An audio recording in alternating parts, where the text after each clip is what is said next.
Otro aspecto muy importante en la bioquímica es el agua. Vean que todos los organismos generalmente están compuestos por muchísima cantidad de agua. Entonces, todas las reacciones y el disolvente que tienen los organismos vivos generalmente es el agua. El agua tiene una serie de propiedades que permiten que florezca la vida, al menos en nuestro planeta, que vamos a ir comentando. Entonces, vean que el agua es una molécula polar. Deben de saber que aquí en el enlace oxígeno-hidrógeno, el oxígeno es más electronegativo que el hidrógeno. Entonces los electrones quedan más cercanos al oxígeno que al hidrógeno y por lo tanto el oxígeno lleva una carga parcial negativa. Eso es lo típico de una molécula polar. El oxígeno llevaría una carga parcial negativa y los hidrógenos llevarían cargas parciales positivas. Vean que aquí tenemos todos los datos.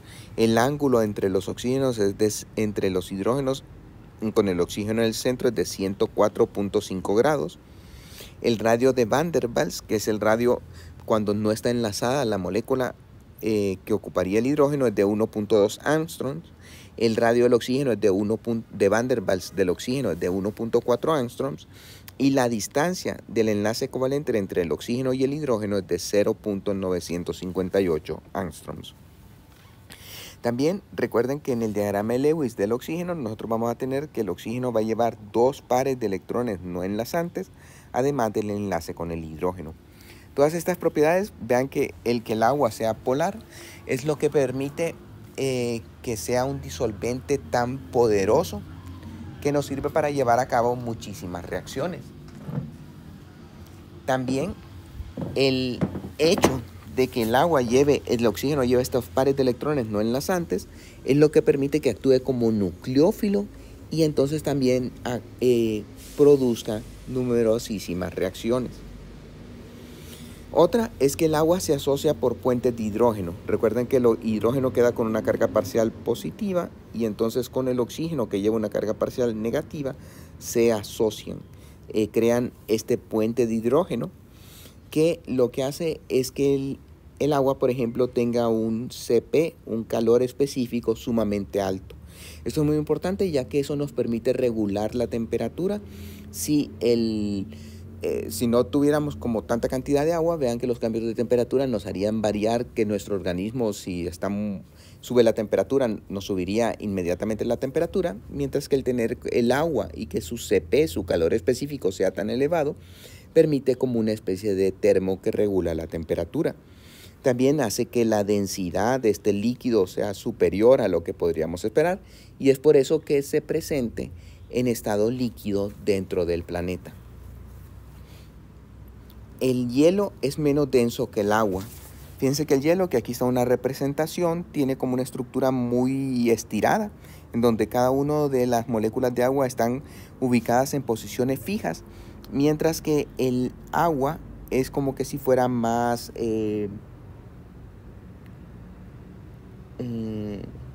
menos ordenada, se puede arreglar de diferentes formas y ocupa menos espacio.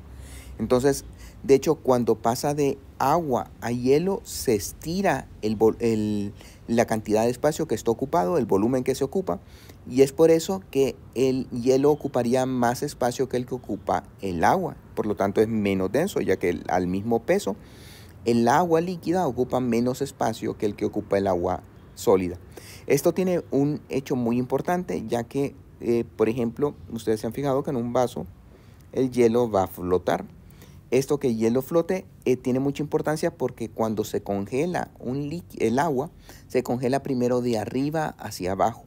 Durante muchísimos tiempos han existido en nuestro planeta etapas muy heladas en donde prácticamente todo el agua se ha congelado, pero se ha congelado únicamente la capa superior, dejando que en la capa inferior se mantenga el agua y que florezca la vida dentro de los océanos.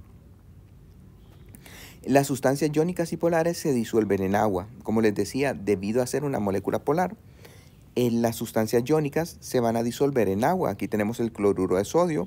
El sodio quedaría rodeado por el dipolo positivo del agua, mientras que el cloruro quedaría rodeado por el dipolo, el sodio, que tiene carga positiva, quedaría rodeado por el dipolo negativo en el oxígeno, mientras que el cloro quedaría rodeado por el dipolo positivo presente en los hidrógenos. Las sustancias polares, para el caso todos los que fueran como alcoholes o diferentes tipos de enlaces que se presentan en los organismos, enlace carbonilo, la amina, forman puentes de hidrógeno con el agua y por lo tanto pueden ser disueltas por esta. Eso es muy importante ya que nos permite para que el agua pueda transportar diferentes tipos de sustancias. En el transporte de sustancias, al ser disueltas en agua, pueden ser transportadas y también pueden sufrir reacciones, ya que en estado sólido serían las reacciones mucho más lentas, mientras que al estar disueltas, entonces permite que las reacciones se lleven a cabo. Después, las sustancias hidrofóbicas se agrupan en el agua. Si nosotros colocamos sustancias que no son solubles en agua, estas sustancias van a, con el tiempo, irse agrupando hasta formar así una masa asociada, buscando protegerse del agua. Esto tiene mucha importancia en la creación de las células y en el transporte de materiales. El agua se mueve por ósmosis. Noten que aquí, si nosotros tenemos agua y una disolución concentrada, entonces, y la membrana es permeable al agua, lo que va a suceder es que el agua comienza a entrar dentro de la disolución. Para evitarlo tendríamos que aplicar una presión, que sería la presión osmótica. Si no, tendríamos esto de que el agua comience a entrar y eso permite el movimiento del agua dentro de las células. O también los solutos se mueven por difusión. En este caso tenemos una disolución en esta recipiente que tiene una membrana que permite la salida del disolvente y del agua hacia afuera. Entonces nosotros tendríamos que aquí tenemos la disolución concentrada y esta disolución va a permitir que el traspaso de las moléculas más pequeñas a través de la membrana. Así vemos que una vez alcanzado el equilibrio, muchas de las moléculas del soluto, las más pequeñas, han salido y se encuentran en lo que era anteriormente el agua pura. Entonces esa sería la difusión de los solutos. Y un aspecto importantísimo es la ionización del agua. Recuerden que el agua no se mantiene únicamente como agua, sino que se separa en sus iones, el protón y el hidroxilo.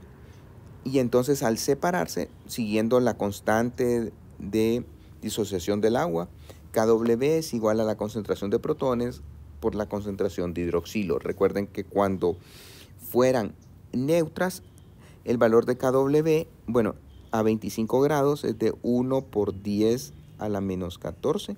Entonces, si la disolución es neutra, este punto, las concentraciones de protones y de hidróxido serían 1 por 10 a la menos 7. Sin embargo, si la concentración de los protones aumenta, entonces tendríamos una disolución ácida, mientras que si disminuye, estaríamos en una disolución básica. Esto tiene mucha importancia en el control de reacciones, ya que muchas proteínas van a funcionar a un pH básico, otras a pH ácido, y de esa forma se controlan los procesos dentro de los organismos. Espero que logren apreciar la importancia del agua y por hoy hasta aquí lo dejamos.